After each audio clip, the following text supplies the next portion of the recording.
Bonjour et bienvenue à ce nouvel épisode de Balkanis Podcast, le premier épisode de l'année 2022. En effet, je suis votre hôte, Eddy Balamboula, consultant réglementaire en immigration canadienne, et j'ai le plaisir aujourd'hui de recevoir pour vous un autre consultant, un autre professionnel que vous allez apprendre à découvrir avec nous aujourd'hui. Il s'agit de Monsieur Bilal Abbas, avec qui nous allons échanger comme d'habitude. Nous allons parler d'immigration, nous allons parler de ce qui vous intéresse, de ce qui nous intéresse, et nous allons échanger sur un sujet en particulier qui, je pense, sera de beaucoup d'intérêt pour vous. Alors, sans plus tarder, je ne vais pas prendre beaucoup de temps. Je vais vous présenter Monsieur Bilal Abbas. Monsieur Bilal, bonjour et bienvenue de nous rejoindre aujourd'hui. Comment allez-vous? Ça va très bien. Merci beaucoup, Eddy, pour ton invitation. Franchement, je suis très, très honoré de faire partie de tes podcasts et de tes vidéos sur ta chaîne. J'ai eu l'occasion de suivre les précédentes et franchement, que ce soit sur la qualité des invités que tu as pu faire intervenir chez toi ou que ce soit par la qualité des sujets et la présentation, Mhm. je tiens vraiment à te remercier. Voilà. Tout le plaisir est pour nous, Monsieur Bilal. Et justement, tu es un invité de marque, justement, la qualité. C'est ce que nous allons découvrir avec nos auditeurs et ceux qui nous suivent sur YouTube. Donc, pour rappel, ce podcast est diffusé sur Spotify et d'autres médias Ah, pour podcast, mais nous passons également sur YouTube et vous pouvez nous voir. Alors, Monsieur Bilal, est-ce que, bon, on va se tutoyer parce qu'on le fait ok. déjà là. Oui, c'est vrai. Alors, ça va être plus facile. Alors, est-ce que tu peux nous parler un tout petit peu de toi et de ta pratique? Monsieur Bilal, je sais, c'est le propriétaire de The Immigration Fox. Alors, il va nous en parler un peu plus en détail. Est-ce que tu peux nous parler de toi et de ta pratique Oui. Ah, brièvement? Alors, tout d'abord, je tiens à me présenter avant. Donc, mon nom complet, c'est Abbas Bilal Ferhat. Donc, je suis d'origine algérienne et je suis au Canada depuis 2 ans maintenant et demi et je suis devenu consultant réglementé en immigration canadienne ici. Et mon numéro CRIC, c'est le R 706 785. Toutefois, c'est ce que je fais tout le temps dans mes vidéos. Mhm. Je mets toujours en avant le numéro de CRIC pour que les gens comprennent qu'ils doivent nous reconnaître par nos numéros. Et c'est comme ça que vous devez vérifier cette partie-là. Bon, on rediscutera plus tard. Donc, The Immigration Fox, j'ai créé cette entreprise donc en même temps que le fait que je sois devenu consultant. Et aujourd'hui, donc, j'exerce un peu dans toutes les branches de l'immigration canadienne. J'ai préféré en fait rester un peu généraliste, contrairement peut-être à certains collègues qui aiment beaucoup se spécialiser. Moi, j'aime beaucoup ça. En fait, c'est toute l'immigration dans son ensemble qui m'intéresse. Mhm. Et donc, du coup, j'essaye de toucher un peu à tout. Donc, je touche beaucoup à l'entrée express, l'immigration économique, aux provinces. Ça m'intéresse beaucoup parce que moi-même, je suis venu ici au Canada via un programme provincial.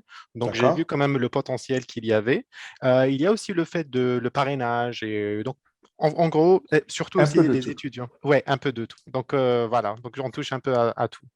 Ben, écoute, c'est exactement comme moi. Moi, je suis, vous le savez, Balkan Immigration Service, c'est notre cabinet. Je fais aussi un peu de tout comme ça parce qu'on ne veut pas se limiter.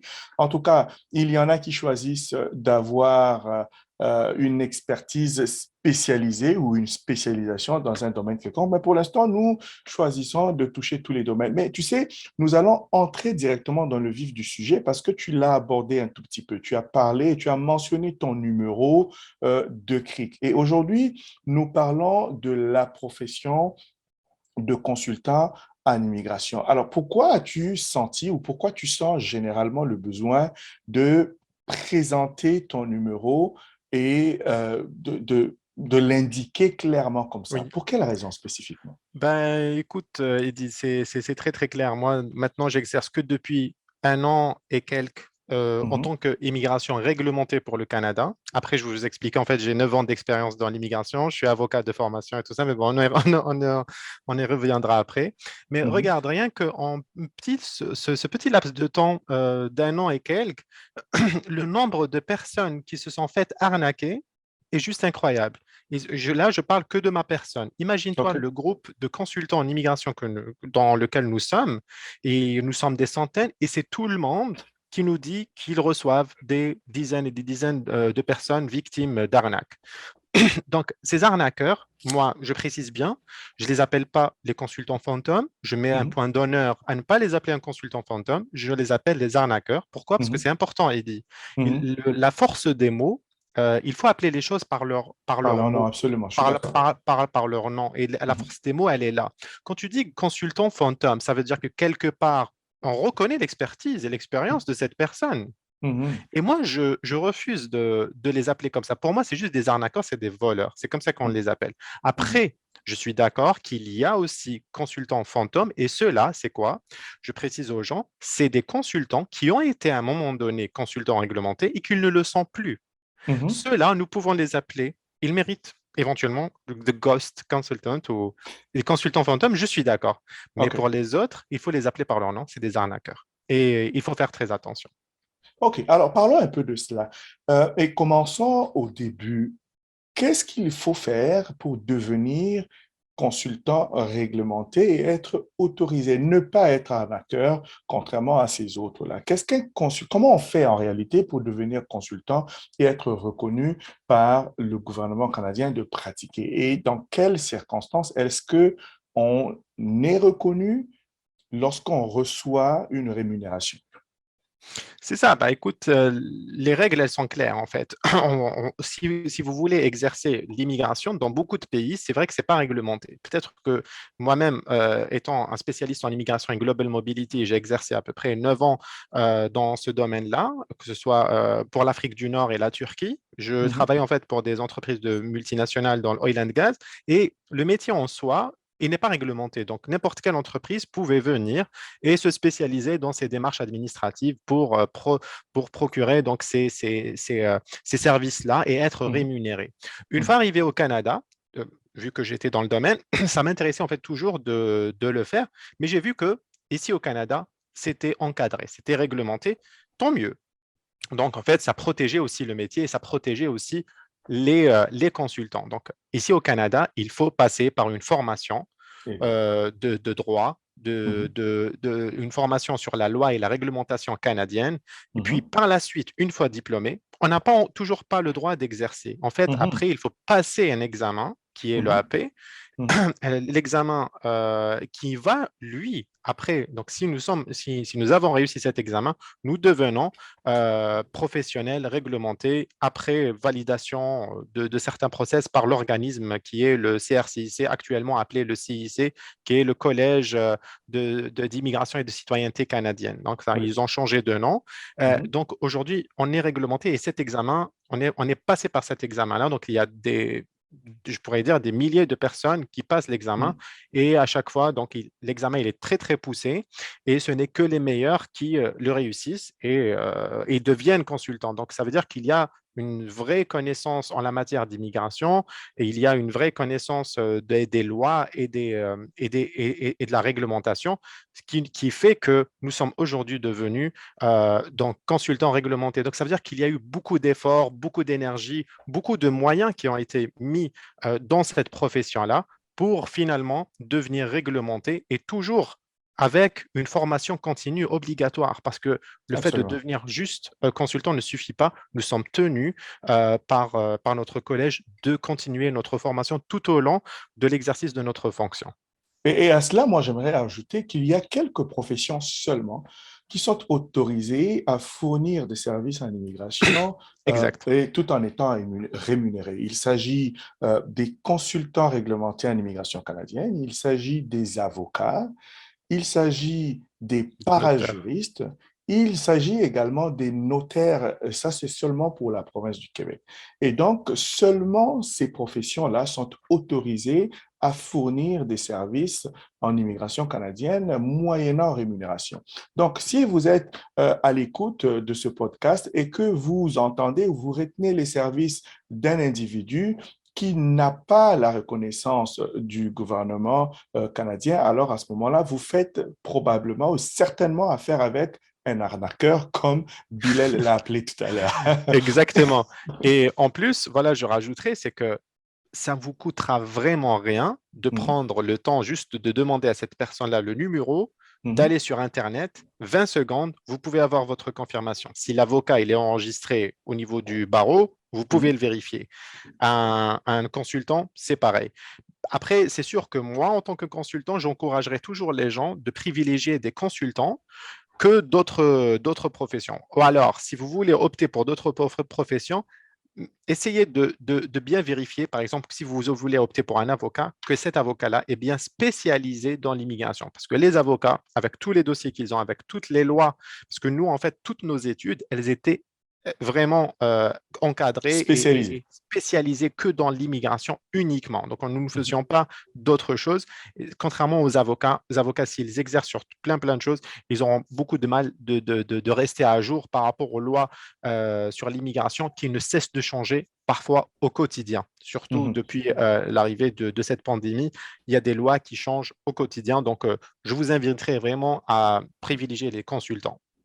Voilà. Alors, écoutez, ça c'est très bien, mais encore faut-il le rappeler, moi je sens quand même toujours le besoin de le dire, vous n'êtes pas obligé de retenir les services ni d'un consultant, ni d'un avocat, ni de qui que ce soit d'autre. En fait, au Canada, vous pouvez vous occuper de vos démarches seules. Mais, il faut savoir que si vous le faites, rassurez-vous d'être Exact. pointilleux pour ne pas commettre d'erreurs, parce qu'à ce moment-là, euh, ça pourrait vous causer d'énormes problèmes. L'autre chose que je souhaiterais ajouter, c'est que vous pouvez faire la vérification. Bilal vous a très bien parlé aujourd'hui des numéros de consultants ou d'avocats.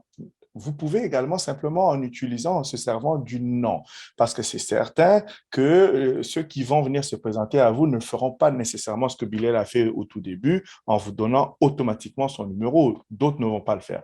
Mais avec le nom d'un individu, vous pouvez vous rendre sur le site, qu'il s'agisse du barreau ou bien du collège, pour vérifier que l'individu qui se présente à vous est bel et bien autorisé. Exactement, exactement. C'est une très très bonne approche et il faut toujours encourager. Moi, en fait, c'est ce que je fais comme toi, Eddy. À chaque fois que Mhm, je fais une vidéo, j'en profite pour toujours lâcher un mot sur ça. mhm. Vérifier, vérifier, vérifier. Encourager, c'est toujours bien. OK. Alors, à cela, il arrive, et Bilal, tu l'as un tout petit peu mentionné tout à l'heure, nous entendons énormément des choses sur des candidats qui ont été arnaqués.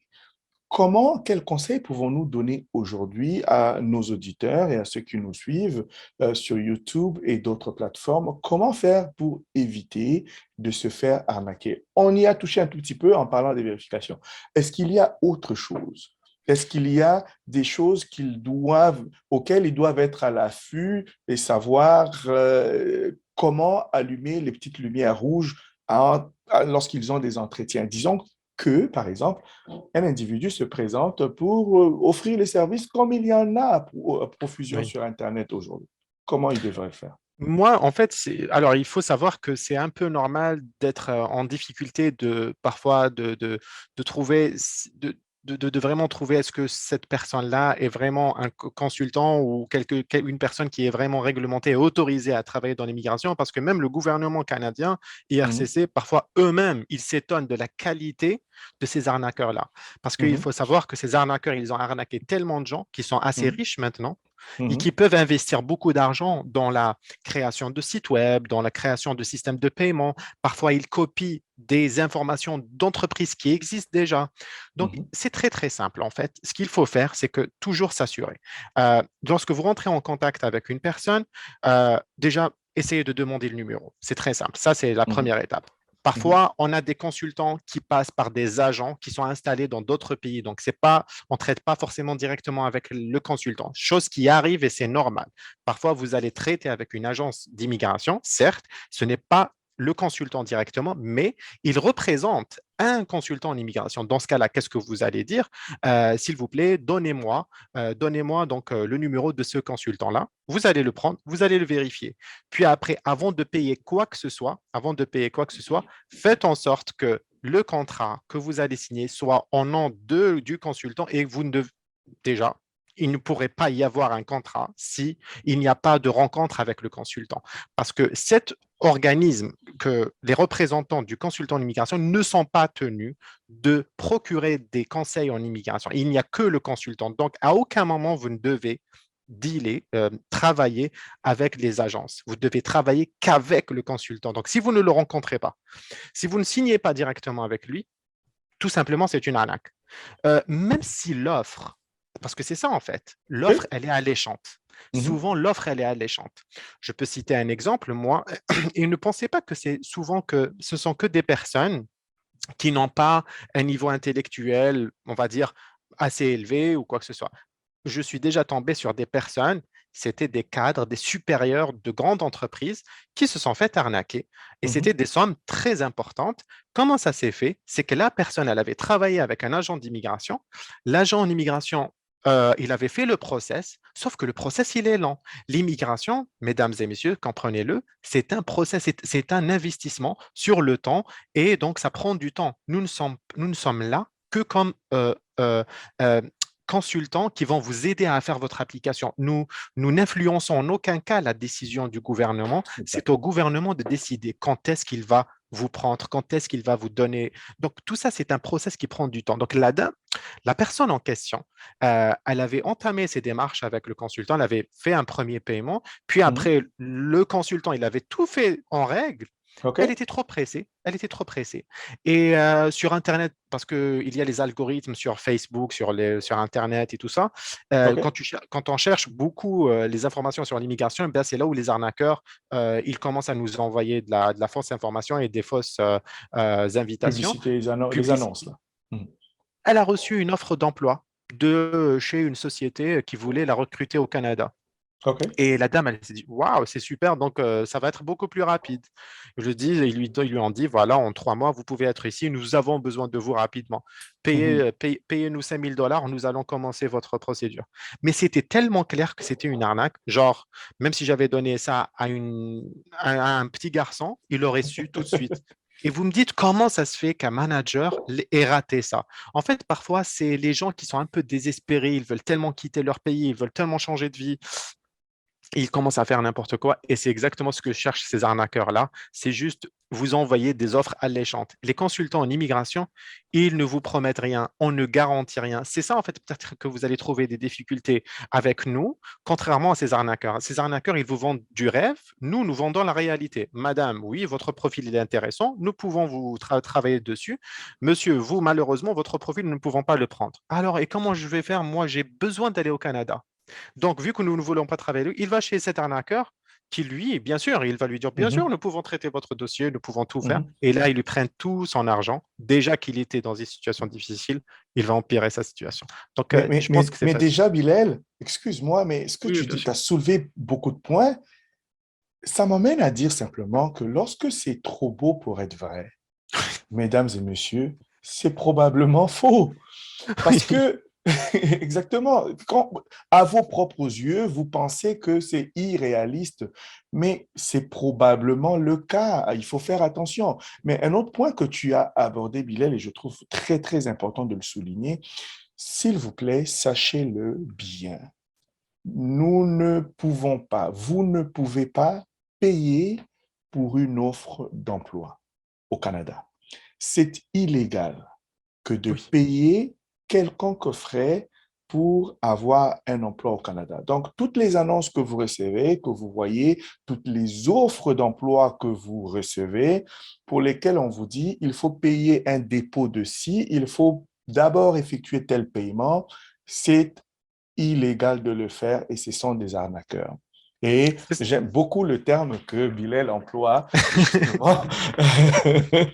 Donc, vas-y, Bilal, qu'est-ce que tu peux rajouter là-dessus par rapport aux offres d'emploi, justement, parce que tu l'as mentionné, et avec la pénurie qui bat son Oui. plein en ce moment, et le désespoir dans certains pays ou dans le chef de certains candidats, ils sont malheureusement poussés vers ces délinquants et ils sont portés à payer des sommes faramineuses parfois. Alors, qu'est-ce que tu en penses? Comment Ben, résoudre ce genre de problème?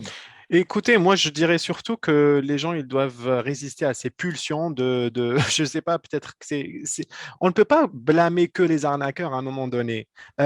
La victime, je suis désolé d'être peut-être assez violent un peu, mais la victime, elle est aussi responsable de ça. On ne peut pas juste dire, ah oui, parce qu'il m'a arnaqué, je suis victime. Non, parfois, parce que je n'ai pas fait attention, je n'ai pas fourni d'efforts, et c'est pour ça que je me suis fait arnaquer. Parce que comment est-ce qu'on peut justifier qu'on puisse mettre du temps sur Netflix et regarder un Mhm. film pendant 3 heures, chercher sur quel dernier film ou je sais pas, n'importe quelle information dont on n'a pas besoin sur Internet. On peut dépenser genre 2 heures d'Internet pour chercher, je ne sais pas, n'importe quel truc.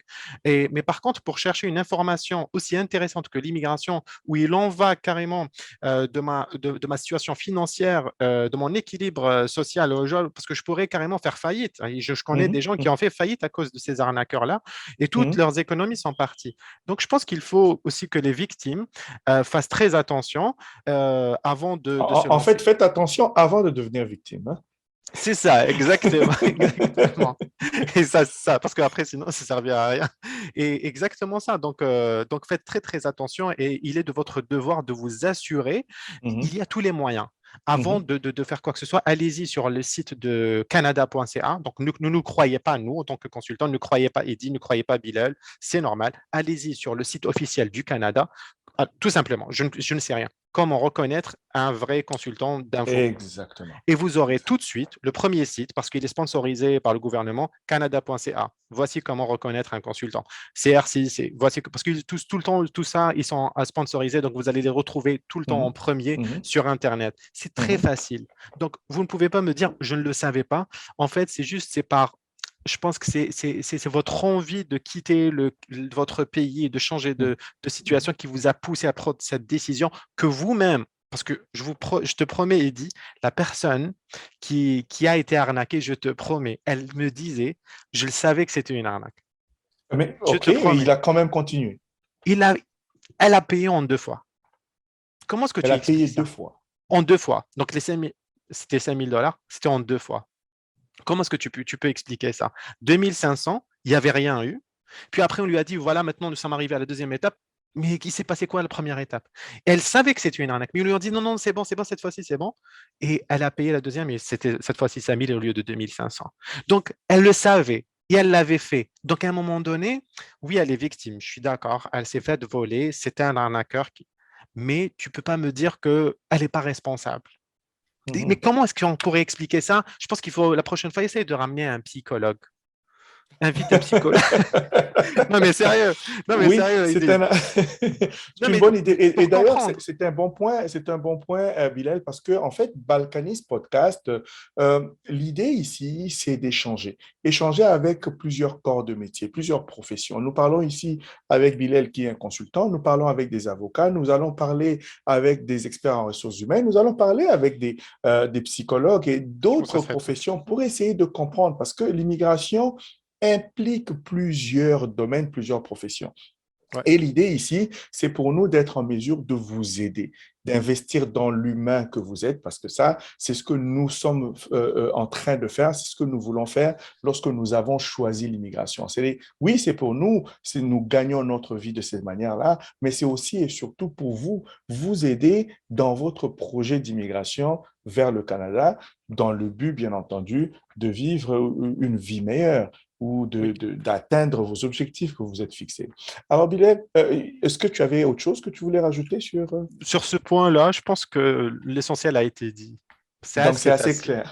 clair. Cherchez sur Internet, vérifiez les numéros, les offres d'emploi, tout simplement, ça ne se vend pas parce que c'est un peu illogique. Si je veux Mhm, vous faire travailler chez moi, c'est à moi de vous payer pour travailler chez moi, c'est pas le contraire. Tout simplement. Peut-être c'est aussi exactement. facile que ça.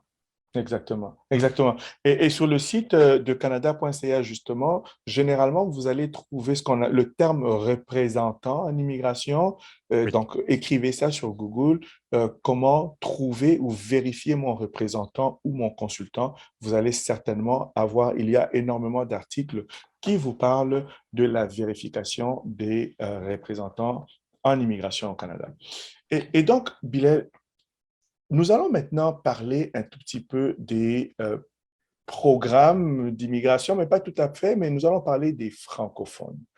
Oui. Vous et moi sommes des francophones au Canada. Il y a énormément de candidats francophones qui souhaitent immigrer ici au Canada. Est-ce qu'il y aurait une voie, un moyen pour eux d'accéder au Canada qui serait, je dirais, je n'aime pas beaucoup utiliser ou employer le terme facile, mais je dirais Oui. un peu plus accessible. Oui, certainement, en fait. Et Eddy, comme tu le connais, déjà, tout d'abord, peut-être si tu me permets, j'aimerais juste revenir avant cette décision ou de comment venir. On y va? Par contre, j'aimerais juste, en fait, encourager les francophones qu'ils changent un peu de mindset. Parce que généralement, regarde, Eddy, lorsqu'on quitte notre pays, généralement, on a fourni beaucoup d'efforts pour sortir de notre zone de confort et venir dans un Mhm, pays inconnu et de mhm, là démarrer une nouvelle vie de zéro, tu vois. mhm, mhm, Et moi, j'arrive pas beaucoup à comprendre de ces personnes-là qui font tout cet effort, tous ces efforts-là pour quitter leur cocon, là où ils ont tous leurs repères, pour venir au Canada, mais même, donc, c'est bon, ils ont fait la plus grande partie, mais ils veulent retomber exactement dans le même endroit où ils ont beaucoup plus de confort. Donc, mhm, pour eux, il est clair que s'ils quittent un pays francophone, c'est vraiment pour aller dans un pays francophone. Ils ne mhm. connaissent pas, peut-être qu'ils n'arrivent pas à comprendre que le Canada est bilingue, pas que Ouais. le Québec. Le Mhm, Québec, déjà, le Québec, il n'est plus francophone, il est bilingue, vraiment bilingue, mhm, un peu plus anglophone en ce moment. Donc, j'aimerais juste vous faire comprendre un truc. Supposons que vous êtes dans un endroit, dans un endroit où dans une société où tout le monde parle, tout le monde, par exemple, parle anglais, et dans cet endroit-là, ils cherchent un poste manager, mais vraiment exactement le salaire que toute la boîte convoite, mhm. et ce poste-là, il est obligatoire de parler français dedans. C'est obligatoire. OK. Si vous ne parlez pas français, vous ne l'aurez jamais. Et Mhm, là, qu'est-ce qu'on va faire? Qu'est-ce qu'on va avoir? Donc, c'est toute la boîte. Personne ne peut atteindre cet objectif, sauf une personne qui vient tout juste de rentrer. Ça fait que 1 an. Les autres, ils sont là depuis 10 ans. Il n'y a que cette personne qui est là depuis 1 an. Elle parle français, elle parle anglais. Et bizarrement, c'est à elle qui, quand elle postulera, c'est à elle qu'on va donner. En fait, lorsqu'on voit la majorité, c'est pourquoi aller dans un endroit, pourquoi aller dans un endroit où le français, il y en a tellement, il faut savoir se distinguer en fait. Si vous voulez avoir des postes sérieux, en dehors de Québec, ça va être beaucoup plus facile parce que si vous dites que oui, j'aimerais bien travailler dans une entreprise multinationale à Montréal, par exemple, mais une fois à Montréal, pourquoi est-ce qu'on va vous choisir, vous, qui venez tout juste d'arriver de je ne sais où, et on va vous donner à vous le poste alors que vous ne maîtrisez ni l'expérience canadienne, vous n'avez aucune, vous n'avez pas cette culture canadienne, mhm, vous ne mhm. connaissez pas l'entreprise canadienne. Pourquoi est-ce qu'on va vous le donner à vous? Parce que vous parlez français? Ben regardez, mesdames et messieurs, vous êtes au Québec. C'est tout le monde qui parle français. Vous parlez anglais? On en a qui parlent anglais. OK. Là, on voit que vos chances d'intégrer des postes vraiment supérieurs, elles sont quand même un peu moindres. Mais maintenant, supposons que vous sortez de Québec, vous allez à Toronto. Là-bas, on parle presque pas français. Il y a le français, il existe, mais ils sont tellement rares que les entreprises se les disputent. Mais Mhm. sincèrement, ça, je l'ai vécu. Après, je vais vous citer l'exemple de ma femme. Elle est responsable ressources humaines chez Radio-Canada. Et les francophones bilingues, honnêtement, ils se les arrachent. Les gens se les arrachent. Et c'est ça, en fait, ce que vous devriez penser. Comment est-ce que je pourrais me distinguer des autres, de la masse? Comment est-ce que je pourrais être vu par les entreprises et être sélectionné moi et non pas un autre? Parce que voilà, c'est ça, la concurrence, c'est le marché du travail. Est-ce que être peut-être en dehors de Québec ne va pas me rajouter des chances? Eh ben, je vais vous dire que oui. Moi, en fait, j'ai fait le choix de venir ici à Ottawa avec mes amis. Moi, personnellement, j'ai fait le choix de devenir entrepreneur, mais tous mes amis qui sont bilingues, ils ont tous eu des postes de middle management dans le gouvernement, dans des Mhm. entreprises multinationales, mais c'était en dehors de Québec. Donc oui, et ça, en fait, je vais vous rajouter à ça pour revenir maintenant à la question de Eddy. Oui, il y a beaucoup, le gouvernement en fait canadien, il a en fait un objectif d'ici 2023, si je me rappelle bien, en fait, d'ici 2023, il a comme objectif d'augmenter le pourcentage de francophones en dehors de Québec de 4,4%. Donc, ça veut dire qu'il va mettre beaucoup de moyens. Ils ont déjà commencé à mettre beaucoup de moyens pour vous encourager à vous installer en dehors de Québec. Et les moyens, ben, nous avons l'entrée express pour les francophones. Comme vous pouvez le voir, vous le savez sûrement, lorsque vous déposez une demande d'entrée express avec votre diplôme, lorsque vous mettez le TEF, si vous mettez le TEF, ben vous aurez la note du TEF plus 25% supplémentaire bonus parce que vous êtes francophone. Et si vous mettez le même profil Entrée Express, mais qu'avec l'anglais, eh bien, vous allez avoir que la note de l'anglais sans le point bonus. Maintenant, encore plus, si vous faites Entrée Express avec bilinguisme, donc vous mettez le français, vous avez la note du français TEF plus 25 bonus. Et si vous rajoutez l'anglais, ben vous aurez aussi la note de l'anglais plus un autre 25 de bonus. Donc, vous aurez 50 points bonus. Et ça, c'est super intéressant. Donc, rien que parce que vous êtes francophone, vous allez gagner 50 points comparé à un anglophone qui va peut-être lui venir d'Inde, du Pakistan, d'Allemagne ou je ne sais quoi. Vous allez gagner 50 points. Mais par contre, à condition de vous installer en dehors de Québec. Mhm. Il y en a plein. Et puis, même les entreprises ici au Canada, on encourage les entrepreneurs qui sont installés en dehors de Québec de recruter des francophones. Et pour cela, qu'est-ce qu'on a fait Eh bien, ils sont exemptés, pour ces entreprises-là, ils sont exemptés de l'UMT, comme tu le sais.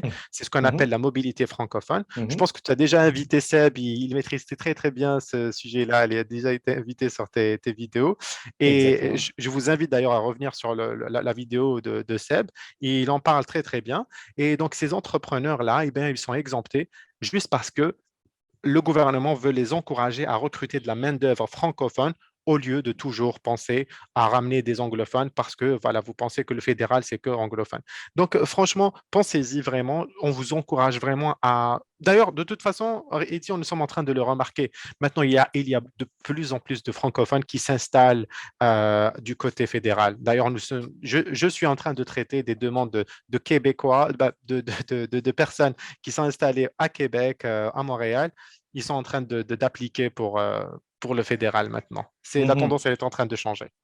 Donc, en conclusion, ce que tu dis, Bilal, et c'est ce que nous remarquons d'ailleurs, il serait beaucoup plus avantageux et plus intéressant pour les francophones de viser l'extérieur du Québec, une installation à l'extérieur du Québec pour profiter des avantages qui existent, soit dans le programme de travailleurs qualifiés fédéral en passant par Entrée Express, soit par le programme de mobilité francophone qui permet aux francophones de s'installer à l'extérieur du Exact. Québec et permet ou évite les employeurs qui souhaitent embaucher ces candidats-là, leur évite de présenter une évaluation ou une D'impact. étude d'impact sur le marché du D'impact travail du plutôt. travail.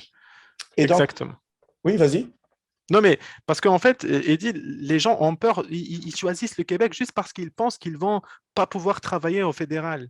C'est tout, mais c'est vraiment, moi, mes clients, c'est leur seule crainte, mais ils me disent, est-ce que tu penses que je pourrais trouver du travail en français? Le bilinguisme, il est partout. Le français, il est partout. Moi, à Ottawa, là où je vis, ben, quand je sors, mes voisins, ils parlent tous français. Moi, mes voisins, ils parlent tous français. Et encore une fois, le gouvernement, il recrute des francophones. Si vous n'êtes pas francophone, vous n'aurez pas accès à certains postes. Il y a à peu Mhm, près plus de 50% des postes, ils sont francophones. Et même, vous pouvez travailler à 100% en français. mhm, 100% en français. Mais après, bien sûr, ça serait mieux pour vous de parler anglais parce que le monde est aussi anglophone et ça serait mieux pour votre carrière si vous voulez percer. Je vous mhm, encouragerais aussi à étudier l'anglais. Mais le français, n'ayez pas peur. Il existe partout. Les écoles, partout en mhm. français. C'est une obligation. Donc, très intéressant cet échange avec toi, Bilal. Malheureusement, c'est tout le temps que nous avons, hein, ça passe très rapidement. Nous allons accélérer le pas un tout petit peu pour conclure ce podcast, mais je Oui. vous promets, je vous garantis que Bilal reviendra. Nous allons pouvoir discuter d'autres sujets. Vous voyez comment il est passionné de ce sujet. Il raconte ses expériences et c'est ça l'intérêt de vous apprendre et de vous permettre aussi de comprendre les options que vous avez et d'éviter de commettre des erreurs. Mais en avançant, justement, Bilal, ce que je voudrais, moi, conclure pour les francophones, c'est qu'il y a beaucoup de place pour les francophones à l'extérieur du Québec. Ne vous concentrez pas sur le Québec. Et d'ailleurs, Bilal l'a dit, sortez de votre cocon. Vous étiez dans un milieu francophone dans votre pays, tentez autre chose, ne cherchez pas nécessairement le confort du français que vous retrouveriez peut-être au Québec, mais essayez l'Ontario, essayez l'Alberta, essayez le Nouveau-Brunswick, essayez la Colombie-Britannique. Il y a beaucoup d'autres provinces et beaucoup de places à l'extérieur du Québec. Et donc, ça, ce serait intéressant. Maintenant, une question que moi je voudrais te poser, Bilal, pour l'avantage de nos auditeurs et auditrices, quel conseil est-ce que tu pourrais donner à quelqu'un qui a l'intention de commencer son projet d'immigration au Canada? Il n'a encore rien commencé. Il t'écoute aujourd'hui, il y pense, il y réfléchit. Et quel conseil est-ce que tu pourrais donner à un tel individu, une telle personne? En fait, ça dépend. En fait, ça dépend de plein de choses. Moi, par exemple, quand j'étais dans mon pays, en fait, j'étais très bien installé. Je travaillais dans des multinationales où le salaire il était quand même assez conséquent. Mais après, qu'est-ce que j'ai remarqué, c'est que je ne pouvais pas atteindre certaines sphères, on va dire. C'est que les sphères là en question, souvent, en fait, il fallait quand même avoir le bon passeport pour être clair, d'accord, pour dire les Mhm, choses telles qu'elles sont. Mais c'est pas forcément une discrimination ou quoi que ce soit, c'était des règles du jeu. Par exemple, si vous êtes dans une entreprise à but lucratif, il est tout à fait normal, si vous voulez devenir manager, que vous puissiez être mobile. Donc, généralement, ces grandes entreprises, elles gèrent donc plusieurs pays à partir d'un seul. Et donc, du coup, un manager, souvent, il contrôlait plusieurs pays. Donc, pour pouvoir déplacer ces personnes-là, ces managers, il fallait avoir le bon passeport. Moi, dans mon cas, j'étais donc algérien, je suis algérien, donc j'avais le passeport algérien, je ne pouvais pas me déplacer. À chaque fois que je devais me déplacer, il me demandait le passeport, donc il me demandait pardon le visa. Et donc ça, mhm, je l'avais compris. Le jour où j'avais commencé, parce que c'est moi en fait qui ai aidé les occidentaux en fait à venir immigrer en Afrique, parce que c'était un peu dans l'autre sens, et on leur mhm. faisait des permis de travail et de résidence. Ils venaient travailler chez nous, et j'ai remarqué qu'ils étaient jeunes, ils étaient OK, très jeunes et ils avaient des postes de management. Mais OK. pourquoi en fait ils leur ont donné cette opportunité? Parce qu'ils avaient cette mobilité en eux. Ils pouvaient Mhm, être mobiles. C'est pas le cas de. Donc on avait de la compétence locale algérienne. Ils pouvaient faire tout le travail et je suis sûr mieux qu'eux. Mais malheureusement ils n'avaient pas cette mobilité. Et un jour, un ami, il était carrément en call. Il devait lui proposer. Donc il avait postulé pour un poste de management. On allait lui donner. Vraiment, tout était OK. Puis après, ils lui ont dit, est-ce que demain, je t'envoie en Inde pour refaire? Non, j'ai besoin de visa. Et si je t'envoie en France, si je t'envoie en Allemagne, oui, j'ai besoin de visa. Arrête. Ils ont donné un poste à un Européen. Ils ont donné le poste à un Européen juste parce que lui, il était mobile. Donc, moi, c'était la raison pour laquelle j'ai décidé de partir et je ne voulais mhm, pas que mes enfants vivent cela. Je tenais à mhm. ce que mes enfants aient cette mobilité. Maintenant, ça, c'est ce qui m'avait fait bouger. Est-ce que c'était le cas? Moi, ce n'était pas l'argent parce qu'on était déjà à l'aise donc, dans notre pays. Question, euh, voilà, on se permettait des Ouais. vacances 3 fois par Mhm, an, on était à l'aise. Mais on n'avait pas cet outil parce que pour devenir vraiment citoyen du monde, lorsqu'on voit à la télé des gens qui disaient oui, j'ai fait le tour du monde avec 1000 dollars. Oui, mais comment est-ce que tu as fait? En fait, tu avais surtout le bon passeport. C'est pas l'argent le truc, c'est que tu avais le bon passeport. Mais moi, même avec 1 million de dollars, si voulais faire le tour du monde, je ne pourrais pas parce qu'on va me demander le passeport. C'est un peu la même chose. Donc, pour moi, c'était ça la décision. Donc, moi, ce que j'encouragerais les gens, c'est la première démarche, c'est de se décider pourquoi je veux immigrer. Quelle est votre intention? C'est pas que peut-être que c'est pour l'argent, hein, parce que peut-être que c'est le cas. Mais moi, en fait, c'était ça et puis aussi la qualité de vie. Pour être mhm, honnête, aussi le Canada, il offre beaucoup. C'est une démocratie où la liberté, il y a plein d'avantages de vivre au Canada. Pour moi, c'était ça. Mais après, on trouve aussi des Européens, des Français qui veulent aussi venir au Canada. Donc, on voit très bien que c'est pas une question de liberté, parce qu'en France, il y a aussi mhm. la liberté. En Allemagne, il y a ça. Absolument. Mais peut-être qu'ils cherchent autre chose. Il y en a ceux qui cherchent la nature. Et Mhm, ça, ben, c'est aussi très bien. Donc, pour ne pas regretter votre choix, il faut que vous trouviez exactement pourquoi vous voulez quitter votre pays. mhm, Deux, une fois que c'est bon, vous avez fixé votre projet, commencez à réunir, commencez à faire des économies. Ça, c'est le plus important parce que pour venir au Canada, malheureusement, le Canada n'accepte pas les pauvres, économiquement parlant, parce que nous, en tant que riches, nous faisons partie des programmes économiques. Le Canada accepte les pauvres, mais pour d'autres programmes, réfugiés et tout ça, et on accepte des dizaines de milliers, il n'y a aucun souci. Mais vous n'êtes pas réfugié, donc vous êtes immigration économique, vous devez avoir un certain montant à réunir. Donc ça, puis après, vous allez commencer avec le test de langue. Vous devez maîtriser l'anglais et le français. Une langue pourrait ou le suffire, français. Mhm, ou le français, mais un conseil, en tant que consultant, nous avons vu ça tous, il est conseillé d'essayer de maîtriser les deux langues parce que pour pouvoir vous distinguer des autres pays, c'est ce que je vous conseillerais. Euh, Il faut savoir, par exemple, qu'en Inde et qu'au Pakistan, les gens qui ont des PhD, c'est genre normal. C'est la plupart de la population qui a des PhD. Des doctorats, il y en a à l'appel. Donc, du coup, et ça, lorsque vous mettez sur le système Entrée Express, par exemple, PhD, ça vous fait gagner beaucoup de points. Ce qui vous fera, vous, en tant que francophone, vous distinguer des autres, eh ben, c'est votre français. Essayez d'avoir une excellente note de français, plus rajouter l'anglais, ce qui vous Mhm. fera déjà gagner des points supplémentaires pour vous distinguer des autres. Donc, profitez de cet avantage que vous soyez francophone, mais soyez de bons francophones et d'excellents francophones avec de bonnes notes, avec de très, très Très bonnes notes. bien, très bien parlé. Et à cela, moi, je rajouterais simplement de faire vos recherches. Faites vos recherches, qu'il s'agisse des programmes d'immigration. Bilal l'a dit, tout est à votre portée sur Internet. Vous pouvez trouver de l'information avant même de consulter un consultant ou un avocat, un professionnel. Vous pouvez nous consulter. Et c'est d'ailleurs pour ça que nous sommes ici. Nous vous fournissons l'information, nous disons, vous avez besoin d'assistance, n'hésitez pas à entrer en contact avec nous.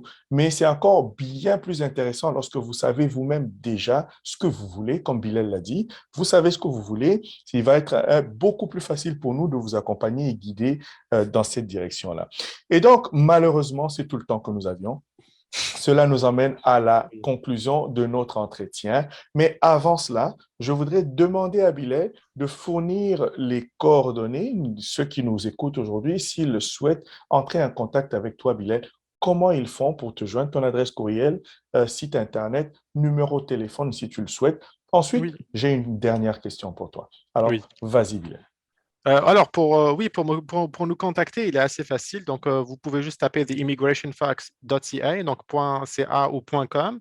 Vous avez notre site web. Vous pouvez prendre rendez-vous directement sur le site web ou alors vous avez notre WhatsApp. Il y a mon assistante, elle peut répondre. Vous pouvez tomber directement sur mon assistante pour vous orienter. Donc, ce que j'ai mis, c'est que sur WhatsApp, j'ai mis un questionnaire. Vous pouvez répondre rapidement. Nous pourrons faire une petite évaluation rapide avant de vous contacter et vous donner rapidement par message si vous pourriez être éligible ou pas et à quel programme. Et puis, donc, mon numéro de téléphone, c'est le 613 966 00. Et sinon, ben, vous avez aussi mon adresse email, bilal.abbas@theimmigrationfox.ca. Je pense que tu vas aussi peut-être mettre ça en dessous Oui, oui, ça de va notre être indiqué, description. mais attention, nous avons des auditeurs qui ne vont pas Ah regarder la oui, vidéo, mais qui vont ah oui, écouter. Et donc, tu oui, sais c'est quoi, ça. j'ai totalement oublié. Alors, je répète le numéro de téléphone, c'est 001 613 900 66 00. Voilà, et l'adresse email, c'est bilal.abbas@theimmigrationfox.ca. Voilà, ça Alors, c'est. Bilal, c'est Billel. Oui, Abbas, c'est Abbas, arrobas, hotmail.com, the, c'est ça? non, non, arrobas Ah, The the Immigration immigration. Fox. Oui, oui, Oui. c'est le nom de domaine. Oui, c'est ça. Oui. OK. Alors, l'autre chose aussi, c'est que, s'il vous plaît, vous nous avez écouté aujourd'hui par notre podcast. Lorsque vous communiquez avec Bilal, s'il vous plaît, mentionnez que vous l'avez écouté et suivi à partir de Balkanis Podcast. Comme ça, nous allons faire le suivi et savoir comment est-ce que vous avez entendu parler de Bilal. Il saura que c'est par Balkanis Ouais, Podcast. franchement, ce Voilà, serait ça va super. être très important. Donc, comme je le disais tout à l'heure, nous allons inviter Bilal à nouveau pour d'autres Merci. sujets. Nous n'avons pas terminé, en fait, même ce sujet. Il y avait beaucoup de choses à dire.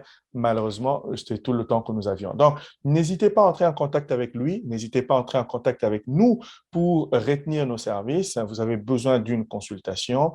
N'hésitez pas. Vous savez comment nous joindre. Nous sommes Balkan Immigration Service sur www.balkanis.ca. Vous pouvez nous joindre là-dessus. Et je lance un appel aujourd'hui pour tous ceux qui nous suivent aujourd'hui et qui auraient des questions et voudraient suivre ou entendre parler d'un sujet spécifique.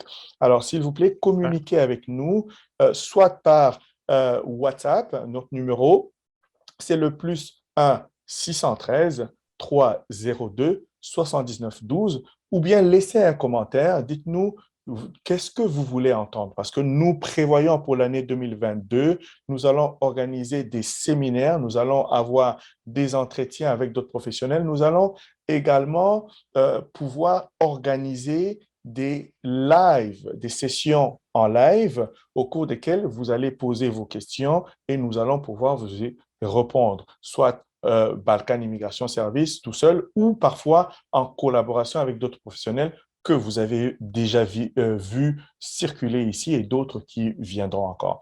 Donc, merci beaucoup à toi, Bilal, d'avoir accepté notre invitation. C'est vraiment un réel plaisir de t'avoir pour une première et, j'insiste, pas la dernière. Ouais, sûrement. Nous allons te revoir à nouveau. Est-ce que tu as un dernier mot à communiquer à tes auditeurs aujourd'hui? Oui, en fait, c'est surtout que moi aussi, j'ai en fait une page Facebook, c'est Immigration Canada du départ à l'arrivée. On a aussi une page Instagram. Mais par contre, j'aimerais bien aussi t'inviter, toi, à ton tour, et cette fois-ci, ce sera moi l'hôte, et toi, tu seras l'invité. J'aimerais beaucoup essayer de voir comment est-ce que tu pourrais répondre à certaines questions pour beaucoup de mes abonnés. J'aimerais beaucoup de leur donner aussi l'opportunité donc d'avoir un professionnel tel que toi chez moi aussi. Donc, j'aimerais beaucoup organiser ça et ça sera pour bientôt et tu seras aussi le bienvenu chez moi. Et merci infiniment de m'avoir invité aujourd'hui. Sincèrement, cela me touche vraiment et m'honore. Aucun problème, ça nous fait plaisir. Alors, chers fidèles auditeurs, merci à vous de nous avoir écoutés. Nous vous donnons rendez-vous pour un prochain épisode, très bientôt. Je disais, nous sommes Balkan Immigration Service et M. Bilal, c'est The Immigration Fox. Ce que nous faisons, c'est d'investir dans l'humain que vous êtes. Merci. Exactement. Et à la prochaine. Au revoir, très bientôt.